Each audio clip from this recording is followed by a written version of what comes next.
ప్రభు స్తోత్రం. దైవాశీస్సులు. మొదటి సమూయేలు గ్రంథం 7వ అధ్యాయం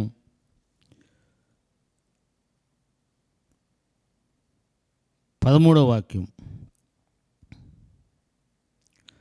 ఏలాగున ఫిలిష్తీయులు అనబడిన వారై ఇశ్రాయేలు సరిహద్దులోకి తిరిగి రాక ఆగిపోయి సమూయేలు ఉండిన దినములన్నిటను యెహోవా హస్తము ఫిలిష్తీయులకు విరోధముగా ఉండెను. ప్రభు తన మాట మన కొరకు దీవించునుగాక. సమూయేలు ఉండిన దినములన్నిటను యెహోవా హస్తము ఫిలిష్తీయులకు విరోధముగా ఉండెను. ఒక్క మనిషి ఉండటం వలన శత్రువులు మొత్తం బంద్. ఒక్క మనిషి.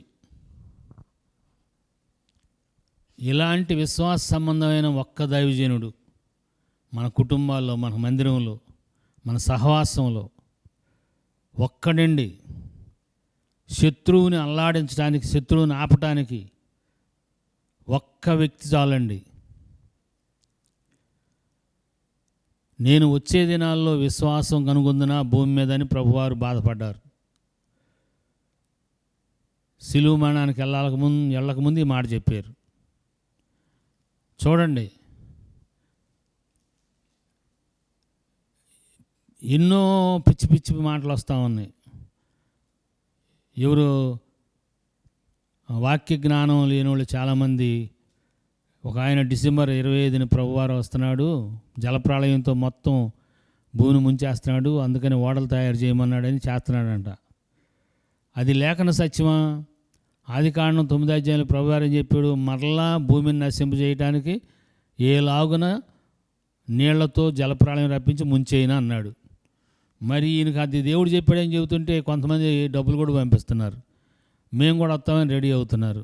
అంటే అబద్ధం ఏ రీతిగా బాగా నమ్ముతున్నారు చూడండి.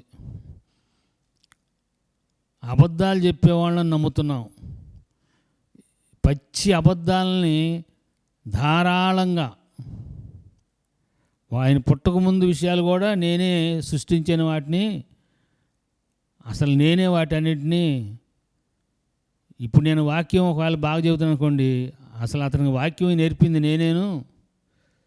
ఎవరైనా బాగా ప్రార్థనా పరులు ఉన్నారనుకో, అసలు అతను ప్రార్థన నేర్పింది అని, అసలు ఆడు ప్రార్థన అంటే ఏంటో తెలియదు ఆడికి, వాక్యం అంటే ఏంటో తెలియదు ఆడికి, నిజమైన దేవుడు ఏంటో తెలియదు. పచ్చి అబద్ధీకుడు, ధారాపాతకంగా అబద్ధాలు చెప్పారు. ఆంధ్ర రాష్ట్రం మోసపోయింది. దేవుని పిల్లలారా, ఎంత అబద్ధాలు నమ్మే స్థితిలోకి వచ్చేసాం. ప్రభువారు బాధపడిన సంగతి, అయ్యో నేను వచ్చే దినాల్లో విశ్వాసం కనుగొందున.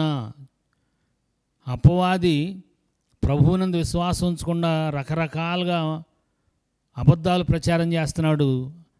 అబద్ధమును ప్రేమించి జరిగించు వారందరూ అగ్నిగంధకాల్లో మండుగుండాల్లో ఉంటారని ప్రభువారు చెప్పిన మాట కూడా మర్చిపోయి అబద్ధమును నమ్ముతున్నాం. దేవుని పిల్లలారా, ఒక వ్యక్తి ద్వారా శత్రువు అణపబడ్డాడు. ప్రభు యేసుక్రీస్తు వారు శిలువలో జయించిన జయము, ప్రత్యక్షపరచవలసిన సంఘం ఒక్కటే. కానీ అందులో అనేకులైన వ్యక్తులు ఉన్నారు.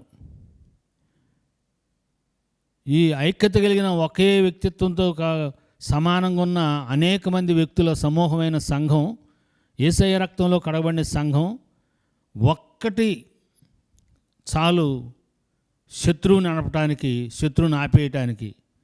శత్రువు ఎంత గొప్పవాడైనా సరే, ఎంతమంది ఉన్నా సరే, ఎంతమంది గొల్యాతులున్నా సరే, ఆపగలిగిన విశ్వాస సంబంధమైన సమూయేలు గారు లాంటి ఒక్క వ్యక్తి.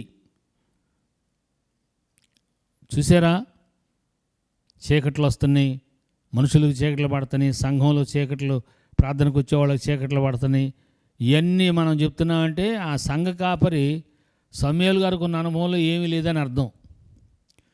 నేను మీరు సమూయేలు ప్రవక్తలాగా సమూయేలు గారిని బట్టి ఏ రీతిగా ఫిలిష్తీయులు అనబడ్డారో ఉన్నంతకాలం, ఒకరోజు కాదు, ఈ సంవత్సరం బాగానే ఉంది, ఈ నెల బాగానే ఉంది కాదు, సమూయేలు గారు బాల్యం నుంచి ముసలితనం వరకు ఉన్నాడు. ఎప్పుడు వాళ్ళు రేగినగా అనబడ్డారు అంతే. దుమ్ముగా ఒక మనిషిని బట్టి దేవుని పిల్లలారా మరొకసారి జ్ఞాపకం చేస్తున్న, సమూయేలు గారి తల్లి వేసిన పునాది వర్ణనాతీతం, అనన్య సమానం, అద్భుతమైన పునాది, చెదరని పునాది, చెరగని పునాది, ఎన్ని భూకంపాలైనా కదిల్చలేని పునాది, బలమైన విశ్వాస పునాది వేసింది హన్నా గారు సమూయేలు గారికి.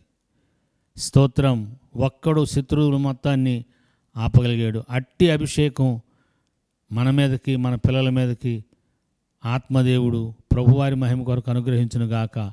Thank you and God bless you.